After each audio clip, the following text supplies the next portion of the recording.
a multidisciplinary. When we talk about flourishing, flourishing is a sustainable form of well-being, and we understand that one can flourish even without happiness. A person having some kind of anxiety to gain something, to deliver something, even can be unhappy at the moment, but will be able to flourish. So the idea behind flourishing is a little comprehensive one, and where we talk about a form of well-being where we try to develop some kind of coping skill in order to adapt to the environment. I call it as a multi-dimensional construct rather than a multidisciplinary construct. So the fundamental difference between happiness and flourishing is that flourishing is the long-term sustainable well-being. Happiness is on the other hand slightly fleeting, slightly transient, is dynamic, is difficult to hold on. So they are similar concept, but not identical. One may one may always criticize the way I'm trying to explain it because this is the way I thought what happiness, flourish, and flourishing is to be understood. Because last week we talked about flourishing, this week we are talking about happiness, and the audience may slightly get confused at what do we mean by happiness and what do we mean by flourishing. So with this note, let me tell you what would be the purpose of my talk today. The idea behind today's talk is to tell you the journey behind the development of the construct of happiness, the way we developed within and beyond the scope of positive psychology. We try to contradict with positive psychology, nor we believe that we are beyond positive psychology. The idea of talking about the construct of happiness is to operationalize it somewhat in a wider manner and also amalgamate all other sciences which actually contribute to the science of happiness. And all these things happen because of the vision developed by Dr. Eki. So I'm actually trying to give voice to his vision only. So there are four things that I would be talking to you in this talk. Number one is about how did the positive psychology develop over time? I mean, in fact, Dr. Stuart Donaldson has published a great article, a review article, in fact, a meta-analytical article, where he has also mentioned about the trends. And I have also tried to develop about these trends, and I'll let you know slightly later. And then we'll try to talk about how did the science of happiness happen to Reiki centers? I mean, the way we started some 8 to 9 years back, the concept of science of happiness, and in which way we try to understand the science of happiness as away from just becoming happy. Then I'll talk about what are the goals and guiding principles of Reiki centers. I mean, because the audience, I believe that many of us are from the Reiki centers. So we must also understand what are the guiding principles, what are the goals that we have developed for ourselves, set for ourselves. And incidentally, the institute where I work, Indian Institute of Technology, Kharagpur, it all started from there only some 8 years back. So therefore, it's very important for all of us um, before we actually embark on this subject matter, how the movement started and how we have thought about it collectively. And then finally, I'll talk about what are the questions that we raise about happiness, because these are the methodological challenges that we are going to raise in this talk. So the first thing is, why is it important to learn about happiness? How do we start every day and every class, or maybe in every session? We found that uh, many disciplines are involved today in science of happiness. Psychologists, economists, marketers, neuroscientists, computer scientists are all into this science. Psychologists try to understand what a person feels. Economists, marketers try to understand what a person value. Neuroscientists try to understand what happens to the brain when a person gets a reward. Computer scientists start believing that can I develop synthetic happiness into the minds of the people. So every science has started entering into the science of happiness and well-being. Therefore, it has become a multidisciplinary concept, and the operationalization of happiness has gone beyond the positive psychology and actually encompassed a large number of disciplines into it. And on the top of it, there are explosion of multidisciplinary research as well. Many such researches are coming in journals like Science and Nature. In fact, two of the Nobel laureates also got their Nobel Prize under the science of well-being. One is Daniel Kahneman, other is Richard mm, uh, uh, Rosenthal. Dr. Rosenthal got Nobel Prize on understanding how could we elicit uh, well-being for the greater good of the people at large. And of course, Daniel Kahneman, we all know, he spoke about why money cannot buy happiness. So there are explosions of multiple uh, disciplinary research into this science. So a lot of people have started gaining interest into the subject matter. And on the top of it, there is a collective loss of happiness post-pandemic. After COVID-19, we felt a lot of difficulties with proximity stress. People started having belongingness barrier, compassion fatigue, all kinds of mm, ill being started happening. So people started having interest into the well-being also. And finally, the Global Happiness Ranking and World Happiness Report has also raised a lot of interest because today good governance and every government is trying to actually find well-being of their citizens. Therefore, it become imperative for everybody to understand what happiness is all about and why every government today is trying to understand what is their standing in the world scenario. So, with all this, we would like to know what really happened, at what point of time positive psychology actually started. Many of us actually believe that, well, we started all this movement with, I mean, Daniel Kahneman, or maybe with Martin Seligman. My view is slightly more remote. We believe that there is a with Martin Seligman, we got a tectonic shift in psychology from ill-being to well-being. But the origin of the new science of happiness emerged uh, from William James. Those who are in psychology will understand that in early 90s, in 100 years, roughly 100 years back, William James, on his work on subjective experience of thriving, he talked about thriving. Then Abraham Maslow talked about self-actualization or need for growth. Then, of course, we got a second set of people who started flourishing this concept with Mihaly Csikszentmihalyi on flow or peak experience, what Dr. Stuart Donaldson spoke about in the last week. Then Edward Diner on subjective well-being and quality of life, Christopher Peterson on character strength and virtues, Martin Seligman, of course, on positive psychology and meaningful life on pharma. So when I met Dr. Seligman, we had long discussion at his residence about the way we understand science of happiness. Of course, we contradicted on some of their views, but he is, of course, the father of positive psychology. A lot of things I could learn from him as well. So his idea of flourishing and having meaningful life was much bigger, and we slightly differ in terms of our operationalization in the concept of science of happiness. Before we talk about that, let me tell you that after this initial trend, a second trend came up, which is more multidisciplinary in nature, where people started believing that, well, happiness as a positive psychology, as a movement, induces self-serving bias, that everything in a human being is good. There are so many bad things about human being, and if we only think about the goodness of human being, the half of human characteristics would be lost. So people found that a lot of contradictory findings in terms of our well-being has also started emerging.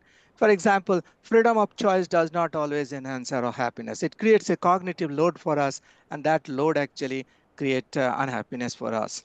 People believe that physically disabled people may not have a good quality of life or well-being, but we find that no, physical disability makes little difference on the quality of life of the people. We believe that optimism, hope may enhance our happiness and well being. But later on, we also find through the work of Dali Sarrett that optimism can also induce optimism bias that can enhance our self defeating behavior. We thought that disaster experience may lead to post traumatic stress only, trauma only. But a lot of researchers have found that disaster experience may lead to post traumatic growth as well. So it's not about only positivities. The idea of having this second trend of research, which is multidisciplinary in nature, suggests that there are other side of happiness as well, which we must be able to look into. A third trend came up, which is interdisciplinary in nature. The difference between multidisciplinary and interdisciplinary is that in multidisciplinary research, we share findings of different disciplines, but in interdisciplinary research, we not only share the findings, we also share the methodologies. So when a third trend came up, then number of researchers came up which suggests that happiness begins to plateau after a decent income. I told you about Daniel Kahneman, who did a great research, got Nobel Prize in 2002. Then we found that our perceptions and beliefs make a huge the impact on our happiness. It's just not about the gene. So, Biology of Belief is a book published by Bruce Lipton, and a lot of multidisciplinary and interdisciplinary research came up. We found that happiness boosts the immune system. We found that happiness levels have a set point that rarely changes. That is, we can't be happy. I mean, uh, the way we would like to be all the time. It rarely changes. It has a set point. And we also found that computers can capture smile, real and fake. So the issue is that number of sciences have come together to our sciences of happiness. Economics, like what Daniel Kahneman found; genetics, what the Lipton found; biology, also the immune system studies and Templeton studies found that, well, it gives us an average of 2 plus, uh, 2 years, 6 months of extra life in our, mm, overall life. Psychological sciences, of course, we started with positive psychology, and then technology also has come into picture. So put together, what we understand that a number of sciences can actually contribute to the understanding of science of happiness. So we operationalized it slightly differently and tried to, I mean, gather all such inputs in order to develop this construct. So let us now start understanding with this initial trend of science of happiness. How have we begun in Reiki Center? So Sir, our journey started, sir, may I yes. ask a question? Uh, uh, uh, I can finish it and then come back to Okay, you. sir. Okay, thank you, Uh, sir. okay. So the idea is that uh, how do we start our journey at Reiki Centers? We had a mission actually. The mission is to understand the science behind the practice of happiness. We are both interested in science and practice, but our idea of science of happiness is to understand the process behind the practice of happiness, the outcome. So that was our overall mission. And the goal was to develop the construct as a directed basic science. Now, let me tell you what do I mean by directed basic science. There are basic sciences, there are directed basic sciences, there are applied sciences, there are translational sciences, and there are induced and integration sciences. A directed basic science is a science which is just not a basic science like physics, chemistry, psychology, and other sciences. It is a science which has got certain principles of application, and whether we can use those principles of application to some kind of solution or not, this input is given in directed basic science. And it has got an interdisciplinary perspective because only one science cannot answer all those questions how to be happy. Everyone wants to be happy, but we understand that it is neither a choice nor a compulsion. If we choose to be happy, then why so many people are unhappy in this world? If we compel ourselves to be happy, we understand that we can't be happy. So the goal was to develop the construct as a directed basic science with interdisciplinary perspective. And our roadmap was to cultivate this science in teaching, research, practice, and outreach. We started with teaching because we thought that if we can start with the teaching um, and research of science of happiness, probably we would be able to capture the construct in a much better way.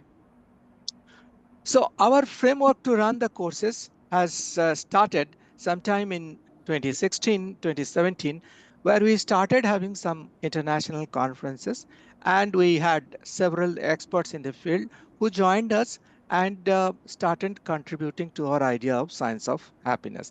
It's not a different idea I'm trying to propose or postulate away from positive psychology.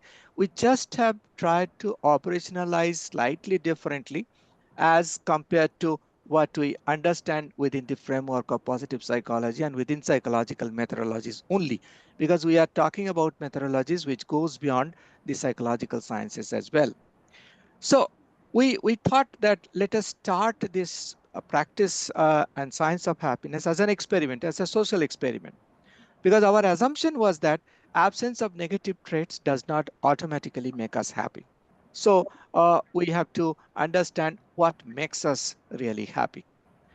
So we introduced a curriculum into our teaching program, which is otherwise non-traditional because it is content limited. There is very little content. There is high level of context, which is context enriched and which is intent driven. So the kind of course structure that we created is somewhat unique because the context, content, and intent need to be synchronized in such a manner so that people actually develop interest into the subject matter, because none of us are actually specialists in happiness. It has to capture the attention and interest of the students community as a whole, so that we can introduce the subject matter in a slightly different manner. So we try to impart a resistance free lesson. We call it resistance free lesson because the students actually create their own context, and through those context only we create our content. Every time students come up and talk about their life experience, we actually get the context, and from that context we actually derive the content. And since it is student led kind of approach and intent driven, it is very easy for us to develop the content out of it. So our interest was to impart resistance free lesson for life beyond career, because we believe that career is within life, life is not within career, and mind over mindset, because a lot of us suffer from mindset issues and we wanted to enrich more of mind rather than try to have just a fixed kind of mindset. You may talk about a growth mindset kind of thing we tried to inculcate, and by enriching the mind. And of course, the science before the practice, because we thought that we must inculcate the science of happiness as a practice, but the science, the process must be understood to all of us before we do that. So the construct that we developed has got three main pillars. One pillar is, of course, the affluence, and by affluence we understand it's a biopsychosocial resource that determine the quality of living and prosperity. So affluence is one of the pillars. The autonomy, that is the freedom to choose, or freedom to choose or in meaningful physical and mental engagements, is the kind of thing we thought would be our second pillar, because I may have affluence but I may not have enough autonomy to make use of those resources. So autonomy is equally important. And the third important part, we found that appreciation for life as a whole, that determine the life satisfaction, which is of course Edward Diner called as subjective well-being. So affluence, autonomy, and appreciation are the three pillars that we thought about are the major uh, variables behind the construct of happiness. Because as long it is a concept, we understand it holistically. But if it goes as a construct, we have to identify the variables that we can measure through certain instruments. Therefore, it was important for us to understand the three pillars of happiness. So with these notes, we will try to now understand what are the guiding principles for us. We have four guiding principles for running science of happiness as a course. One guiding principle is that we believe that it's a science of insight, awareness, and orientation. It's just not about comfort and peace and some kind of pleasure. So we have more a cognitive orientation to the understanding of happiness, that it enhances our focus, it gives us more insight, it helps us develop some kind of awareness and orientation about what things are happening around us, and we are not limited to comfort, peace, or pleasure. Then we thought, of course, what everybody finds in happiness, that it's a process, it's a immersive feeling, just not a target to achieve. So it's more of a journey rather than a destination. And then the third point that we use propagate, that we are interested in building the future, just not to repair the worst in the past, because it's just not a stress management kind of course. Repairing the worst in the past is very important, but flourishing here is a very important concept, because when we talk about flourishing, we just don't talk about happiness. The entire spectrum of emotions must be uh, involved in the But definition what? of happiness. So it's about building the future and not to repair the worst in the past. And finally, we believe that if we chase happiness, we'll never get it. If we create happiness for others, then just be happy, then probably we'll be able to get perpetual happiness. With these guiding principles, we start having researches on the subject matter, and also create a formal understanding about what happiness is all about. So I'll talk about three kinds of questions that we have raised in science of happiness. One is an ontological question, one is epistemological question, and one is a methodological question. The ontological questions are those questions by which we mean that whether happiness truly exists or not. Since I have been working on neuroscience of happiness for quite some time, let me tell you that we did not find a single area in the brain which can actually uh, say that, well, happiness is localized somewhere in the brain. Probably it is there in the network. Therefore, it's very important for all of us to understand what is the ontology behind it. So we had certain ontological questions. And the ontological question is that, does science explain happiness, or it's only a pseudoscience? Is it a simple science or a simplistic science?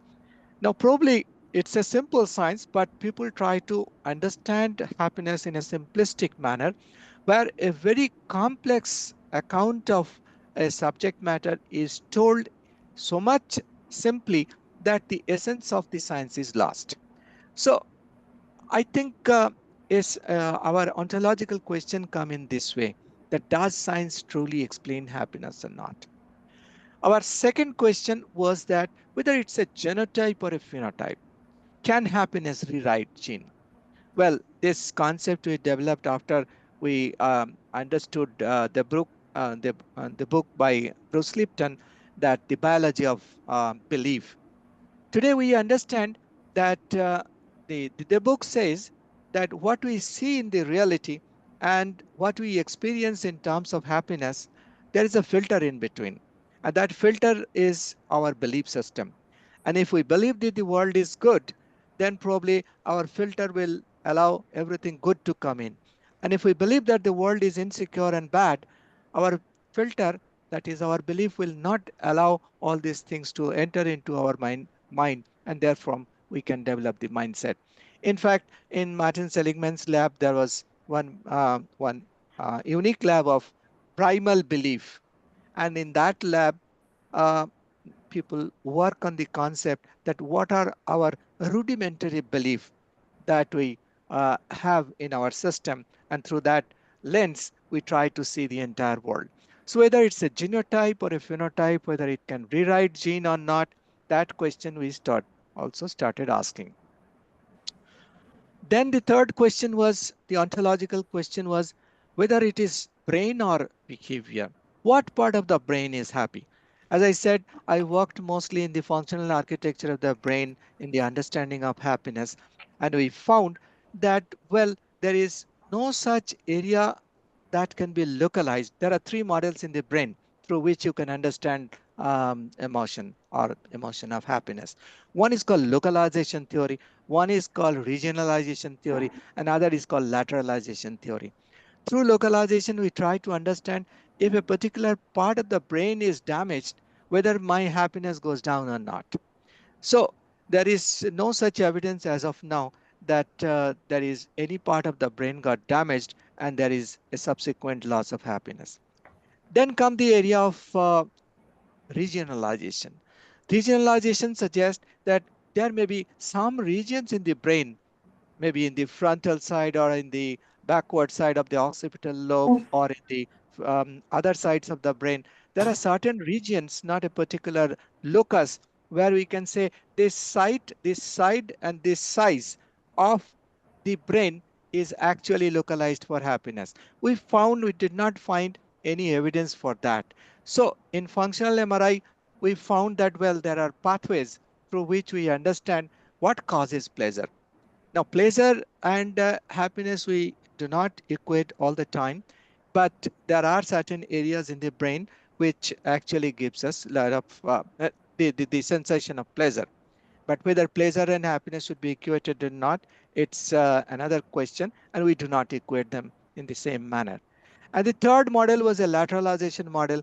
Which side of the brain, the right side of the brain or the left side of the brain, is having a seat for emotion?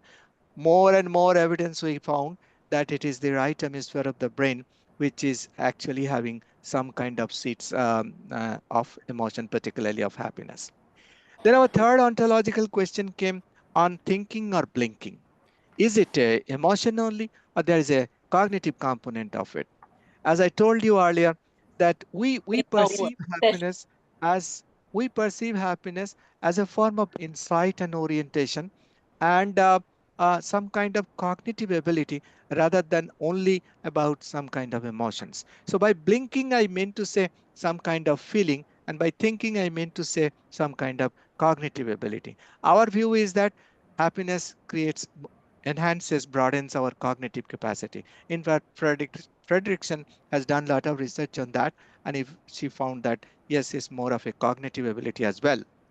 And finally, whether it is a process or an outcome, when do we actually feel happiness? That's the fifth question, ontological question we raise for ourselves.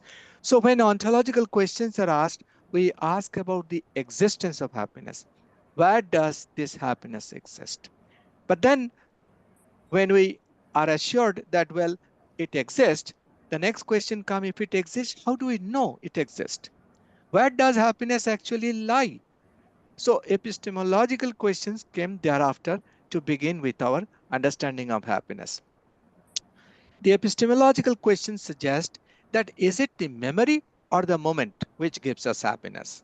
So mothers feel about happiness when they get the memory uh, of the child being young or kid, or the moment at the point when she actually meets her child. So actually, Daniel Kahneman talked also about memory and moment. Kahneman said that, well, it is the moment which helps us take decisions, but a lot of researchers also suggest that it is the memory that gives us the pleasure and decision making capability. Then comes whether it is the affluence or autonomy which gives us more happiness, the standard of living and the kind of resource that you have, or it is the kind of autonomy. I talked to you about those pillars in developing our construct. We do not have any answer at this point of time. We simply wanted to raise this question in order to understand if it exists, how do I know it exists? So, a lot of people do not have enough of money, enough of resources, but they have the freedom to make use of it the way they would like to. That gives them happiness. So, affluence or autonomy, which gives us happiness, is another epistemological question. Then comes whether it is fulfillment of need or fulfillment of want, which gives us happiness. If I'm hungry, I need apple. But if I want something, that is, if my need is fulfilled and I still have got resources, I may be wanting something more. So is it, it's a sarcastic way of telling that Apple as a device and Apple as a food. So Apple as a device is a part of want, and Apple as a food is the part of need. It's like choice and compulsion. If I'm hungry, I'm compelled to be happy by getting a apple. But if I'm having enough of resources with me, probably I can think of having expanding my want rather than only limiting myself to need. Likewise, whether volunteering for a job gives us more happiness or reward gives us more happiness. I gave you this example for Red Cross studies. The Red Cross study says that when someone gives blood without having reward, they are more happy. But if you give them some reward, their happiness goes down. So, what gives us more happiness? More questions. Whether object gives us more happiness or the experience gives us more happiness. That's another question. When we receive a gift, at that point we become more happy, or when we give a gift to someone loved one, we become more happy. Whether comfort gives us more happiness or challenge gives us more happiness. If I have a bad experience in life, by forgetting that, I would be able to get rid of that and become happy. Or if I forgive somebody, then it takes away the burden from me of having negative feeling. What gives us a better well-being, forgetfulness or forgiving? These questions we keep on asking in different projects. Whether awful experience gives us more happiness or whether familiar sights gives us more happiness. Whether betweenness is gives us more happiness or withinness gives us more happiness. We all know about the famous Harvard study. After 9 decades of nearly eight decades of research, we today know that it is the betweenness is the relationship that gives us more happiness, and that's very true for a collective society like India and Southeast Asia, where the relationship gives us more happiness rather than the standard of living or having other kind of resources. Then comes whether our personal control gives us more happiness or negotiable fate. Negotiable fate is something where you do not try to control anything. You believe that, well, you are being controlled by someone else, so you do not have to think about, apprehend about what is going to happen with you. Somebody else is thinking about you. That's negotiable fate. And personal control is more in the individualistic societies like in the West. And of course, finally, World Happiness Report suggests that more and more people are happy in the West. Of course, they suggest more about the Nordic countries. And in the last talk, Dr. Stewart has elaborated on this issue of the latest report on World Happiness Report.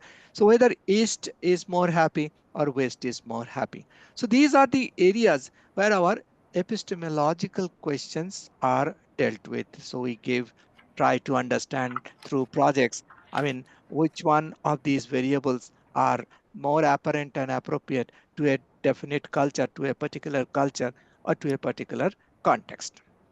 So when we got this epistemological question, the next question comes that if happiness exists, and if we understand that if it exists with some questions, then the next thing comes to our mind, what are the methodologies? How do I study that? That gives rise to more problems for us. So the first methodological question comes to us whether it is in part of a social science only, behavioral science only, or part of natural science as well, because we have got three kinds of sciences. I mean, natural sciences, social sciences, and formal sciences.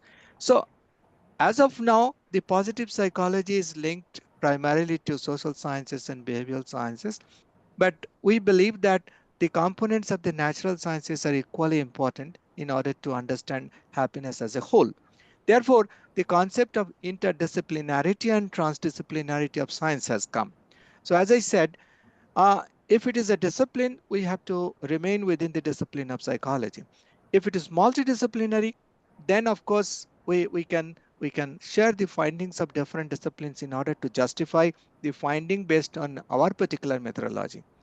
If it is an interdisciplinary science, then we not only share our findings, we also share our methodological issues in order to bring out certain findings. And finally, we believe that happiness has a potential to become a transdisciplinary science, where we actually make the science more problem focused and solution oriented, and we create our own methodology, because happiness is something not which is switch on switch off kind, and neither we can allow happiness to remain in the lab or in the context over a period of time. As I said, it's very transient and very fleeting, and we can't hold on to it for any longer period for doing our science. Therefore it's very important that whether we would like to make it as a proper transdisciplinary science in a laboratory or not.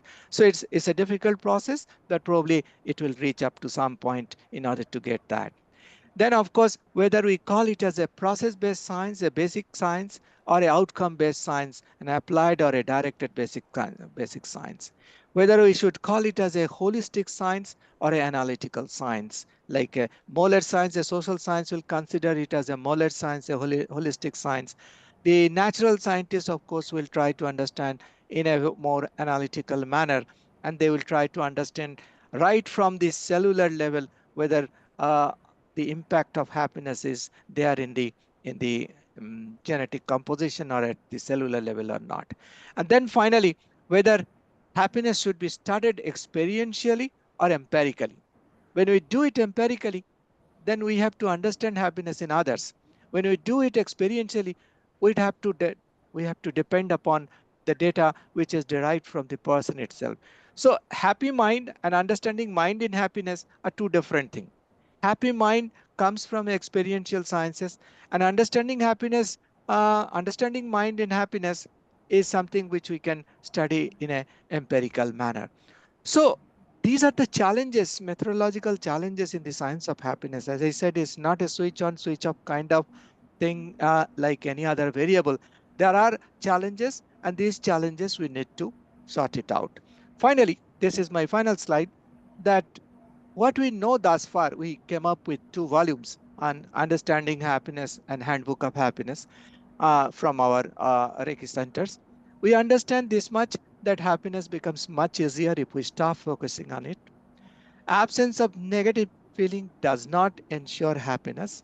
I mean, the absence of negative feeling does not make us happy all the time. Our perception, not just gene, matters in happiness. A lot of people have suggested that 50% of our happiness is, even Martin Seligman also has talked about it. Our perception, not just genes, matters in happiness. And happiness may last when we create it for others. That's for sure. In number of projects, we found that when we create happiness for others, our happiness lasts. So these are some of the findings we have gathered uh, through several small time projects. We are trying to collaborate all these works at in a programmatic manner so that we understand the science of happiness in Reiki Center in a much more bigger way.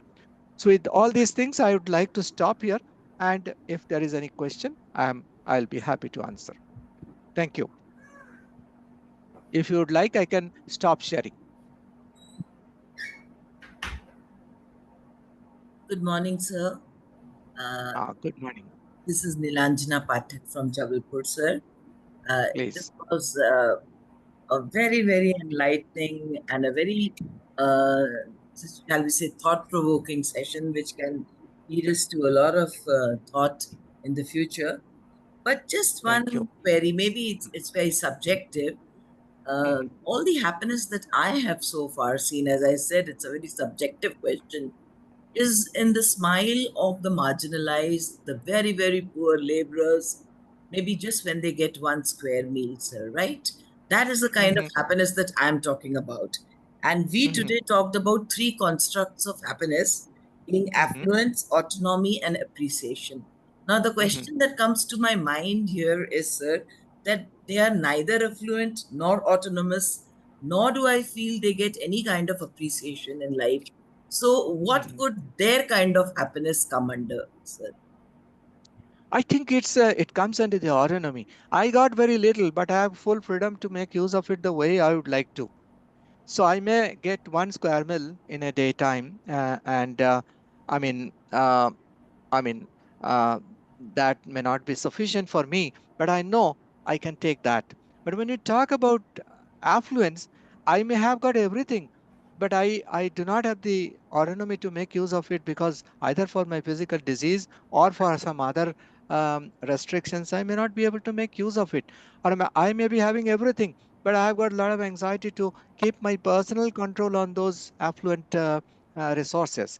So Exactly. affluence and autonomy is something where we understand that your freedom to make use of whatever little you do have is everything for happiness rather than how much you can gather in order to keep control over your future. That's the kind, and what you suggest to me, it is more of autonomy rather than anything else. Thank you, sir. That answers my question. Yeah, thank you. Professor Mandal, while presenting in one of the slides, you also mentioned about how optimism bias can lead to self-defeating behavior. Mhm. Can you please elaborate a little more on that? Optimism bias is that having some kind of optimism is good, but I mean, what Dali Sarad said that it's temporal discounting as a attitude. Suppose I believe that, well, I smoke cigarette, I'll not have cancer, but everybody else who is smoking cigarette will have cancer. It's a sort of a optimism bias for me. I mean, it's temporal discounting. Nothing will happen to me, but everything will happen to others. In COVID-19, also we have seen some people suggest that, well, I'm a very healthy person, and nothing will happen to me if I go out in the public. And they actually left in the large. The idea of optimism bias, that too much of optimism doesn't lead to happiness. It leads to some kind of unhappiness ultimately. That's Good what morning, I mean. sir. These are the findings. Pardon. Good morning, sir. Good Thank you morning. for the enriching session. I have Yeah. just a small question. One of your Yeah. findings says that happiness becomes easier if we stop focusing on it. Yes. Would request you to just elaborate on that point. Thank you. This is about choice and compulsion. I mean, if we compel ourselves to be happy, then we would never become. So one should not compel themselves to. One should not chase happiness. Instead, they should create happiness for others. That's the idea behind. If we chase happiness, we'll never get it. If we choose to be happy, then also we may not get it. So, how to balance it out and how to sustain some kind of happiness over a period of time is a challenge for all of us. Everybody wants to be happy, but very few people are ultimately happy. Why? Neither they can choose it the way they would like to, nor they can compel themselves to be happy. So the best idea between the trade-off is that if you do not chase it, probably you will get it in a better manner. Thank Manas, you. I have a question for you. Yes, please. You had a flourishing life from DRDO times, from the university where you were a gold medalist, then DRDO, and then teaching. And now, which was the happiest moments of your life, or which period of your life was happiest? Sir, I think the to become happy, I follow certain rules. And one such rule is that every morning I get up and try to believe that what all that I have achieved in my life. If I start believing that what I did not achieve in my life, probably I'll create a different kind of mindset. The happiest period in life is probably today. If we are thinking too much about our past, there are negative experiences which will make me depressed. If I try to think too much about my future, which I have never seen, which will make me apprehensive, I'll become anxious. So if I am too futuristic, I'll become anxious. If I am too, trying to see too much in my past, I'll be probably depressed. The best thing is to see today. That's why mindfulness as a subject matter has come up. And mindfulness Today is the best day. Right now I'm talking to all of you, and what Dr. Pooja has said that, and Rupasri has also said that we created a network, and that network and relationship gives us more happiness rather than what I have spoken in terms of a lecture. The content of it is immaterial. What is material is that we have a given cause and we try to create it as a movement. That gives us more happiness. And today, therefore, I am more happy at the moment. I think you're more happy because you've made more Yeah. people happier in your Yes. present time.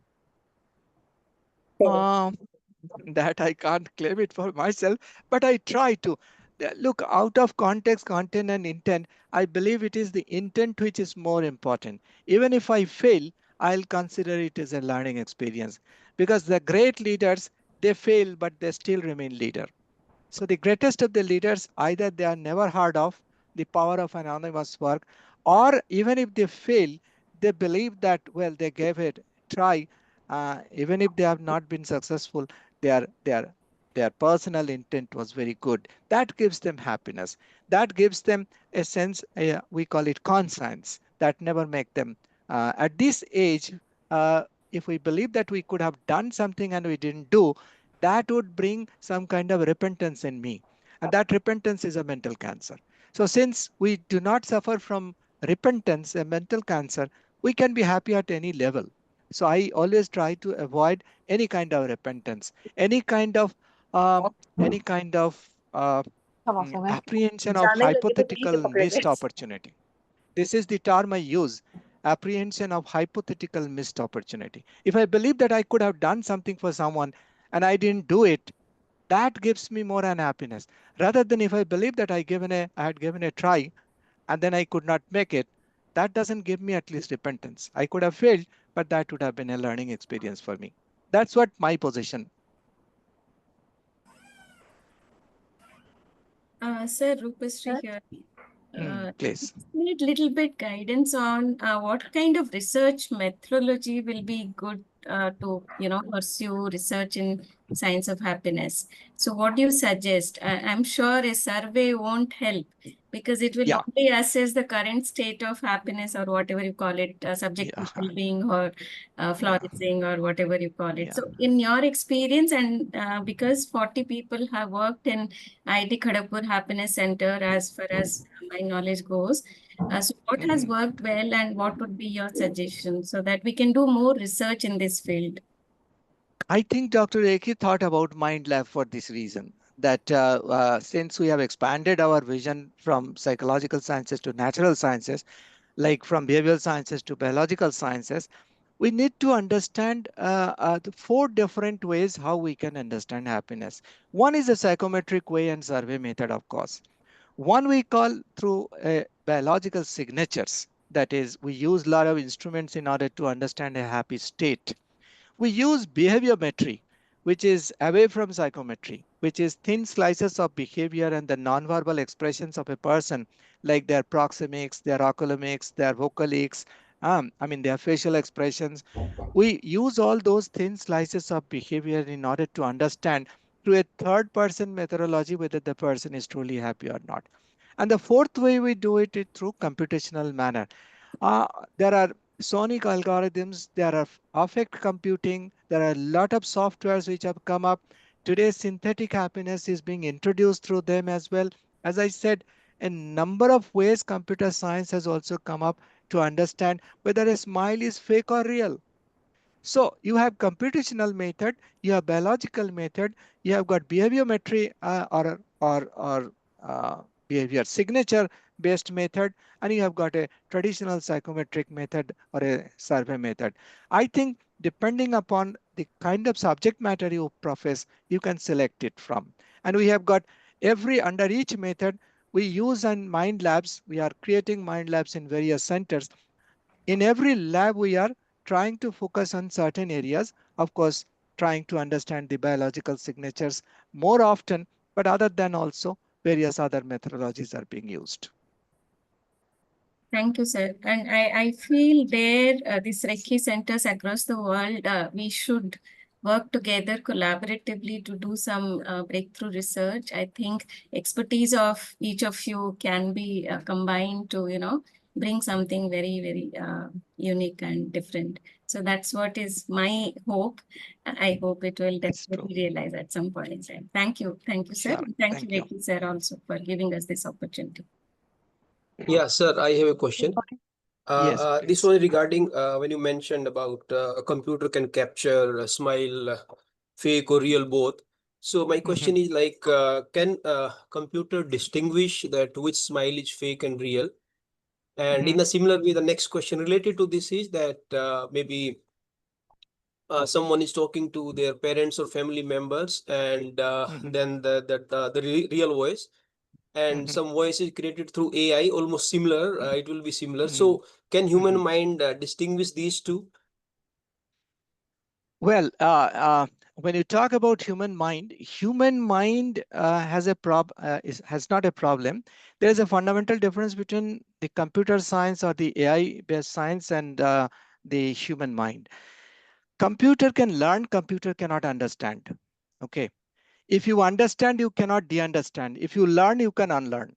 Okay. There's a fundamental difference. And the way human mind understands, you cannot Google human mind, but you can Google what the computers understand. Now today, the fake or real smile, we try to capture through micro-momentary expressions. Since you asked this question, I'll answer about it. I did some research in Germany on that. This is about any expression in face which is below 200 millisecond, for which we do not have any control on our brain to manipulate it. And the perceiver who looks into it would not be able to also look into, because our eyes can capture a particular expression which is above 200 millisecond. So any expression that comes below 200 millisecond, if it can be captured by a high-speed camera, and then if you do a time series analysis, you will understand how your spontaneous emotions are actually changing over a period of time, over a period of 1000 millisecond, or maybe per 1 second or 5 seconds. So today computers are trying to understand why if the smile is a fake one or a real one, by analyzing those micro-momentary expressions, which we call thin expressions of emotion. And then after 200 millisecond, our social desirability actually comes into picture. And the social desirability actually either intensifies it, de-intensify it, neutralize it, or mask it. So when social stimulation and experiential input comes in, our expression changes. Before that, computers have started understanding through high-speed camera whether we can detect such real or fake emotions or not. I hope I could help Yeah, you thank you understand. so much, sir. Thank you so much. Very Yeah. informative session, sir. Thank you. Good morning, sir. Thank you. Good morning. Sir, I have a question in epistemological questions. We have talked about Yes. forgetfulness and forgiveness. I Mhm. wanted to know the relationship between forgetfulness and happiness. Please elaborate on. Everybody, each one of us has got negative life experience. Okay, we cannot only have positive life experience. So we would like to forget that incident through which through whom we got that kind of negative experience. If we try to forget it, it is actually a repression of our thought process. If we try to forget a negative experience, it is the other name of remembering it. Somewhere it will go down and it will continue to create some kind of symbolic problem in your mind. Suppose I'm very unhappy with some person, but I can't do anything against him. I'll continue to have some kind of pain. But if I can forgive that person, that actually helps me unburden that effect. So unburdening effect of forgiveness gives us some kind of happiness, because you can get away from the negative experiences much better if forgiveness is part of your system. If you try to repress it or try to forget it, probably it is going to have some kind of impact on your happiness index. That's what is my point. Thank you, sir. Thank you. Before we close, Stuart, if you want to say anything or any comments. Oh, thank you. And Thank you for this really, really insightful webinar. I've learned a lot, and you made me think a lot about the center, the movement. The one principle that I'm really wondering about and wondering if we've studied this is the notion of sustainable happiness being, when we teach others about it, and it certainly feels right theoretically and intuitively, but I've wanted to do studies on that. Have you done any studies, or do you know of any studies that support that? Well, I think, Stuart, that this sustainable happiness is what you, I mean, and of course, I had also discussion with Dr. Seligman long in his residence only on this issue. Sustainable happiness is, as I said, it has, I mean, a person may not be happy, but he can flourish still. And flourishing is actually sustainable happiness, that over a long period of time, you try to grow and develop. And in that process, it's a, it's a coping style through which you adapt those challenges and come out of it. Resilience as a concept come out of it. And you develop some kind of strength within. And that strength actually gives you that flourishing attitude. And flourishing, therefore, is a more multi-dimensional concept where the life is involved, the every segment of life. And for that, probably we require a long-term network-based study that how people flourish in a particular culture. Like you must have heard about Paul Ekman, Carol Izzard. I had the opportunity to work with them in 80s, early 80s. So they say that, well, these emotions are universal, so everybody would be able to express and perceive it equally. But what we found about happiness, people experience happiness differentially. As someone said, that somebody who is getting just a share of meal one day, I mean, and he or she becomes very happy by getting that meal, like the way we see it in the different parts of the world, is also a kind of concept that we must be able to study, because this is a challenge in the understanding of happiness. I have seen people who actually in a super cyclone in one coastal area of India, I have seen a person who lost 16 members of his family. I asked him this question: are you what do you feel, what is your thought process about the whole experience that you have? He says that, well, I'm not in my control, somebody is controlling me. So he believes a negotiable fate, and I'll go by the way I'm supposed to go, and God willing, the way I'm surviving, I would like to survive in the same manner. So the idea of well-being is that sustainable well-being is that, well, I would be able to overcome all those challenges. I'll be developing some kind of coping style to adapt with the environment. I'll be facing a lot of negativities, yet I'll not stop growing. So that's a sort of positive mindset which we create. That's why mindset is very important more than mind. And mm, if the mindset is a growth oriented one, then possibly the sustainable happiness is possible.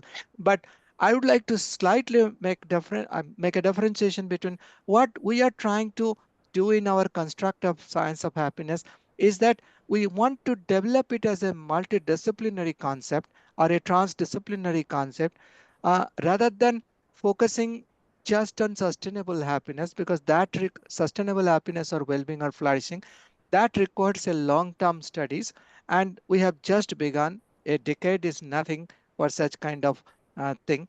But Dr. Reiki actually had that vision that we must be able to ultimately reach up to the level of sustainable happiness. And for that, we need to know the process behind, the science behind it. That is why the attempt. Thank Good you. morning. May I ask one question, sir? Yes, please. Yes, sir.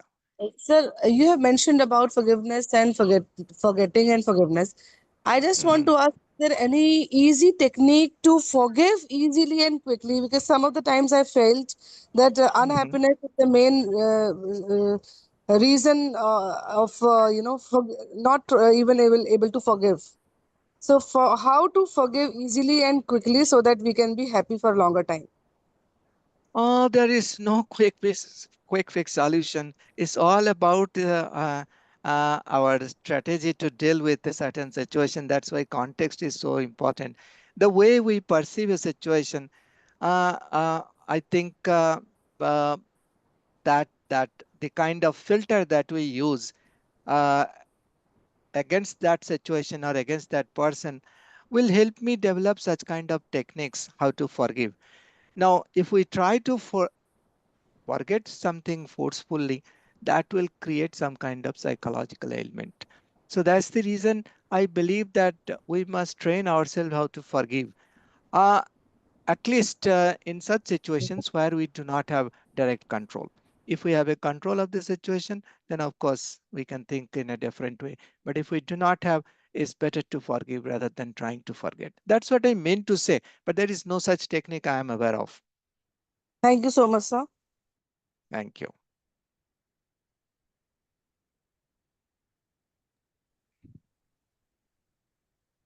I think we Tatiana. have most of the questions, but Tatiana has a question. Yeah. Yeah. Yeah, thank you so much for taking my question. I have Thank you. I'm originally from Russia, and we have absolutely different culture of happiness, where happiness is, something fragile, something if you achieve it, you're just lucky. And it's the concept of happiness is very far from emotional even states. So it's just one moment in life, as science describe it, Russian science, I mean, one moment in life where um, all your goals are achieved. And at this moment, you feel very happy, but the rest of your life, you are not feeling happy. And from this point of view, in our culture, we studied positive psychology based on meaning, purpose, and flourishing. Yeah. What is your opinion about, flourishing in this, if we look at it from this angle, in the cultures that are where happiness is not, something very common for people to comprehend? Does it make sense to, to teach the broader science of flourishing to them? Yeah, flourishing is a broader concept and is a multidimensional concept. So we need to understand all spheres of life in order to understand the construct of flourishing. I told you in the beginning that happiness, a flourishing person may not get happiness. I want to achieve something, I'm not getting it, I'm still giving a try. I perceive myself as a failure, but yet I become resilient to achieve my goal. So that gives a sense of growth, purpose, and meaningfulness. And that is flourishing. Of course, that's what Martin Seligman also suggests. We are not away from flourishing. Neither happiness is contradictory. Look, there are three concepts. The two concepts are neither in true sense compatible, or they are neither, they are actually complementary to each other. In this sense, happiness we understand is fleeting, transient, okay? And flourishing is something which we know is a very stable way of looking at life, and you grow over a period of time, much more comprehensive manner. We try to understand that fleeting state, because it's difficult to be happy all the time. And one should not even because a happy person, a flourishing person would be able to understand all spectrum of emotions: happy, sad, fear, anger, surprise, disgust, everything. We want to develop within that construct of flourishing, that the portion of happiness, can we actually explain it through biological sciences, genetic sciences, technological maneuvering, through environmental sciences, ecological sciences, economic sciences. You see, the entire market, what Daniel Kahneman suggests, is determined by the moment, at that moment. So it's not a memory all the time. It's your moment which gives you the decision making. He talks about system 1 and system 2. System 2 is your logical process, the process through which you try to develop happiness throughout your based on your decision making. But system 1 is something you know you are going to undertake a self-defeating behavior.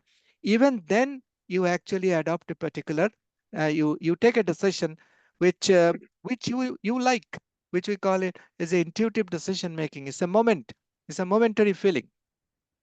So happiness as such is away from pleasure.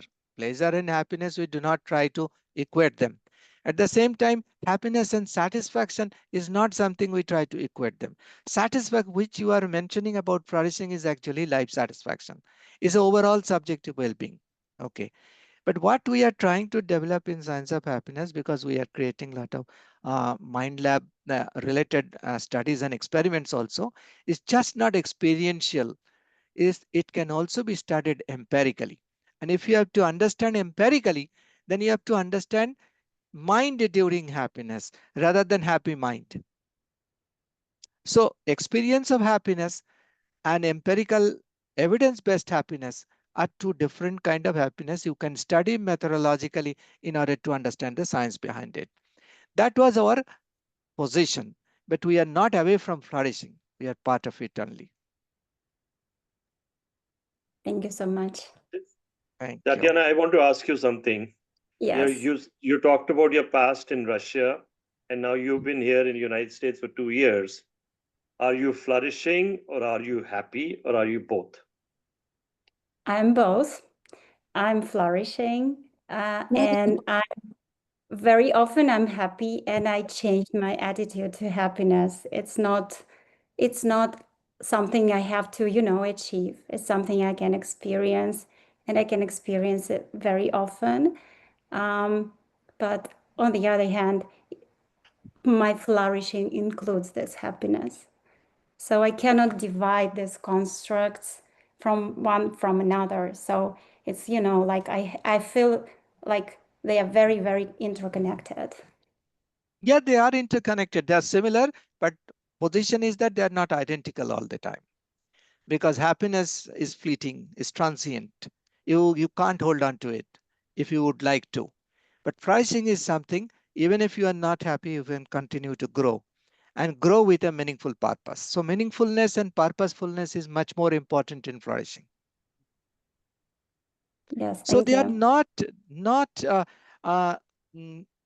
always compatible. They are not always comparable, but they are definitely complementary to each other.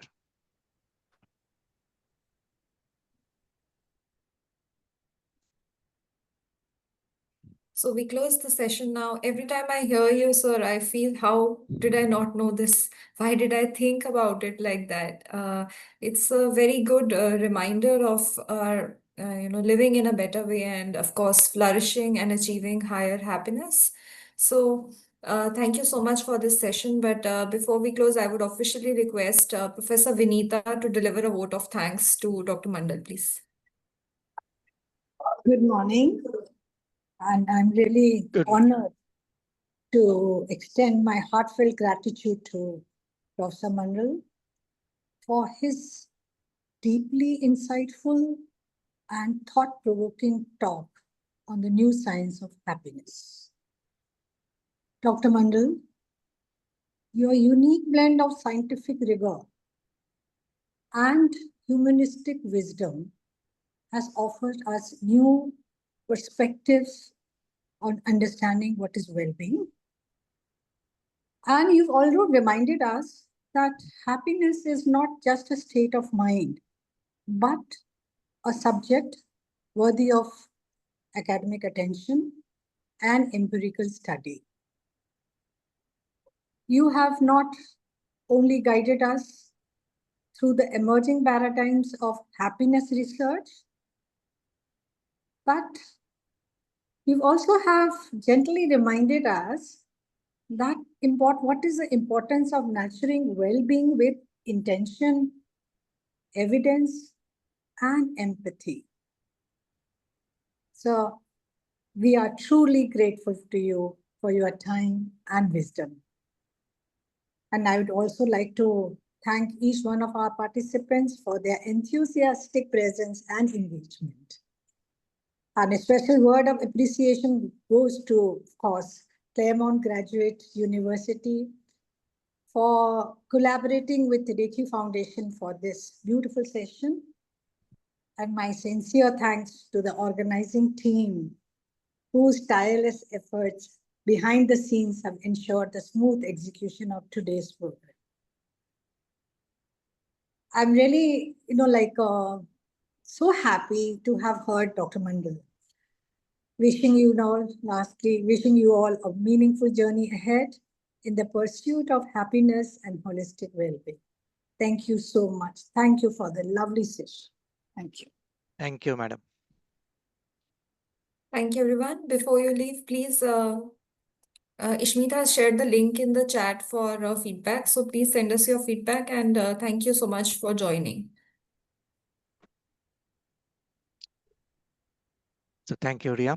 Thank you so much, sir. Thank you for joining at this time, and yet again, a fascinating session. Thank you so much. Thank you. Bye, everybody.